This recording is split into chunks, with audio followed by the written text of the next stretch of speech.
ശബരിമല സ്വർണ്ണക്കൊള്ളയുമായി ബന്ധപ്പെട്ട് നിർണായക നടപടികൾ നീങ്ങുന്നുണ്ട്. ശബരിമല സ്വർണ്ണക്കൊള്ളയുടെ അന്വേഷണ പുരോഗതി റിപ്പോർട്ട് SIT ഹൈക്കോടതിയിൽ ഹാജരാക്കി. ADGP H വെങ്കടേഷ് നേരിട്ട് ഹാജരായാണ് റിപ്പോർട്ട് കൈമാറിയത്. VSSCയിൽ സ്വർണ്ണപ്പാളികൾ ശാസ്ത്രീയ പരിശോധന നടത്തിയ റിപ്പോർട്ട് കോടതിയിൽ ഹാജരാക്കിയിട്ടുണ്ട്. ബിനിലാണ് കൊച്ചിയിൽ നിന്ന് വിവരങ്ങളുമായി ചേർന്നത്. Binil, good morning. ഇത് ഒരു സ്ഥിരീകരണം എന്ന് പറഞ്ഞാൽ അത് ശാസ്ത്രീയമായ സ്ഥിരീകരണമാണ് ഉണ്ടാകേണ്ടത്. അത്രത്തോളം പ്രധാനപ്പെട്ട റിപ്പോർട്ടാണ് ഇപ്പോൾ കോടതിയിൽ എത്തിയിരിക്കുന്നത്. കഴിഞ്ഞ ദിവസം തന്നെ എന്തായിരിക്കും റിപ്പോർട്ടിലുള്ളത് എന്നത് സംബന്ധിച്ചുള്ള സൂചനകൾ പോലും വന്നിട്ടുണ്ടായിരുന്നു. എത്രമാത്രം പ്രധാനമാണ് നടപടികൾ? പൂജ, ശബരിമല സ്വർണ്ണക്കള്ള കേസിലെ ഏറ്റവും പ്രധാനപ്പെട്ട നടപടിയാണ് ഇതിലെ ശാസ്ത്രീയ പരിശോധനാ ഫലം എന്നത്. ആ പരിശോധന റിപ്പോർട്ടാണ് ഹൈക്കോടതിയിലേക്ക് SIT എത്തിച്ചിരിക്കുന്നത്.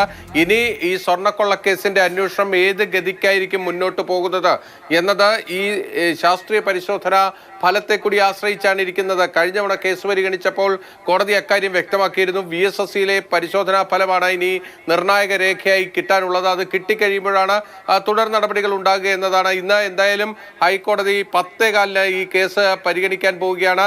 സ്വർണ്ണക്കൊള്ളക്കേസിലെ അന്വേഷണ പുരോഗതി റിപ്പോർട്ടിനൊപ്പമാണ് ഈ VSSCയിൽ നടത്തിയിരിക്കുന്ന ശാസ്ത്രീയ പരിശോധനയുടെ റിപ്പോർട്ടിന്റെ വിശദാംശങ്ങൾ കൂടി SIT ഹൈക്കോടതിയിൽ ഹാജരാക്കിയിരിക്കുന്നത്. ഇനി ദേവസ്വം ബെഞ്ച് ആ റിപ്പോർട്ട് പരിശോധിക്കും. അതിനുശേഷം ഇന്ന് തന്നെ ഒരു ഇടക്കാല ഉത്തരവും കോടതിയിൽ നിന്നുണ്ടാവും. ആ ഉത്തരവ് പുറത്തു വരുമ്പോഴാണ് ഈ VSSC റിപ്പോർട്ടിന്റെ യഥാർത്ഥത്തിലുള്ള കണ്ടന്റ് എന്ത്, അതിന്റെ സാരാംശം എന്ത് എന്നത് പൊതുസമൂഹത്തിന് അറിയാൻ കഴിയും. പല തരത്തിലുള്ള ഊഹാപോഹങ്ങൾ ഇപ്പോൾ പുറത്തേക്ക് വരുന്നുണ്ട്. അതിലെല്ലാം എത്രമാത്രം വസ്തുതയുണ്ട്?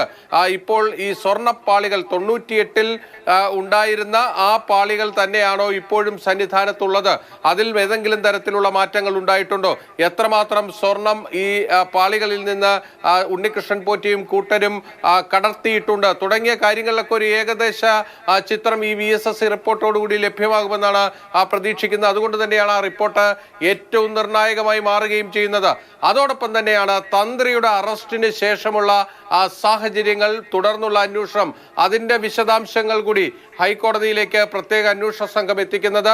ഈ ശബരിമല സ്വർണ്ണക്കൊള്ള കേസിൽ തന്ത്രിയുടെ അറസ്റ്റിന് മുൻപും ശേഷവും എന്ന രീതിയിൽ കാര്യങ്ങളെ കാണേണ്ടി വരും. കാരണം അതുവരെ എല്ലാ അറസ്റ്റുകളെയും ന്യായീകരിച്ചു വന്നിരുന്ന പലരും ഈ തന്ത്രിയുടെ അറസ്റ്റ് വന്നതോടുകൂടി SITക്കെതിരെ തിരിയുന്നത് നമുക്ക് കാണാൻ കഴിഞ്ഞിട്ടുണ്ട്. അവിടെ ഒരു പ്രധാനപ്പെട്ട കാര്യമുണ്ട്. കോടതി കഴിഞ്ഞ തവണ തന്നെ വ്യക്തമാക്കിയിട്ടുണ്ട്. ഈ കേസിന്റെ അന്വേഷണവുമായി ബന്ധപ്പെട്ട കാര്യങ്ങളിൽ വല്ലാത്ത രാഷ്ട്രീയ ഇടപെടലുകളും രാഷ്ട്രീയ നീക്കങ്ങളും ഉണ്ടായാൽ അത് കണ്ണും നോക്കിയിരിക്കില്ല എന്നത് കൃത്യമായും കോടതി വ്യക്തമാക്കിയിട്ടുണ്ട്. ബിനിലാണ് വിവരങ്ങൾ നൽകിയത്. അപ്പോൾ പ്രധാനപ്പെട്ട വിവരമാണ്, പ്രത്യേകിച്ച് ആ റിപ്പോർട്ടൊക്കെ തന്നെയും ഇന്ന്